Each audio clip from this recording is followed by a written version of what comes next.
வாங்க ஃப்ரெண்ட்ஸ், சாதம் மீதி ஆயிடுச்சா? இனி கவலையே படாதீங்க. அதில் ஒரு ஸ்நாக்ஸ் ரெசிபி பண்ணுறது பார்க்கலாம் வாங்க. மிக்ஸி ஜாரில் சாதத்தை ஆட் பண்ணிவிட்டு லைட்டாக மட்டும் கிரைண்ட் பண்ணி எடுத்துக்கோங்க. ஒரு பாத்திரத்தில் நீங்கள் அரைச்சதை மாற்றிக்கோங்க.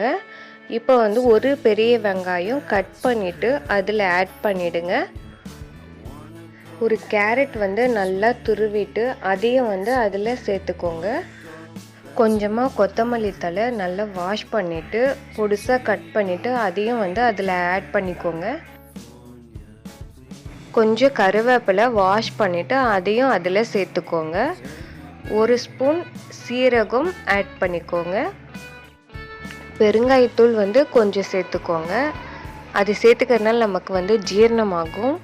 அடுத்தது மஞ்சள் தூள் கொஞ்சம், ஒரு பச்சை மிளகாய் ஆட் பண்ணிக்கோங்க. அப்படி இல்லைன்னா உங்களுக்கு பச்சை மிளகாய் வேண்டான்னா காரத்துக்கு மிளகாய்த்தூள் ஒரு ஸ்பூன் அளவுக்கு ஆட் பண்ணிக்கலாம் அதுக்கு பதிலாக. அடுத்ததாக கடலை மாவு ஆட் பண்ண போகிறோம். நம்ம இந்த கரண்டியில் 2 கரண்டி அளவுக்கு நான் ஆட் பண்ணியிருக்கேன். நீங்கள் டேபிள் ஸ்பூன்னா ஒரு 4 டேபிள் ஸ்பூன் அளவுக்கு ஆட் பண்ணிக்கோங்க. கடைசியாக தேவையான அளவுக்கு உப்பு மட்டும் ஆட் பண்ணிக்கோங்க.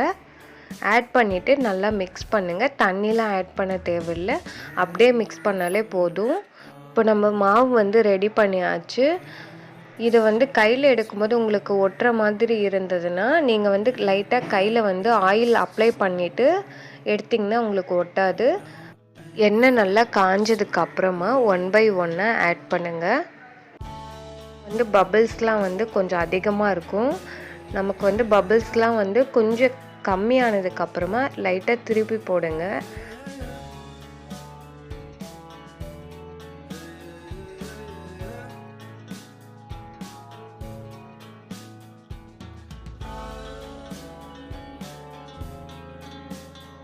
பக்கம் கொஞ்சம் கலர் மாறினதும் நீங்கள் அடுத்த பக்கமும் திருப்பி போடுங்க.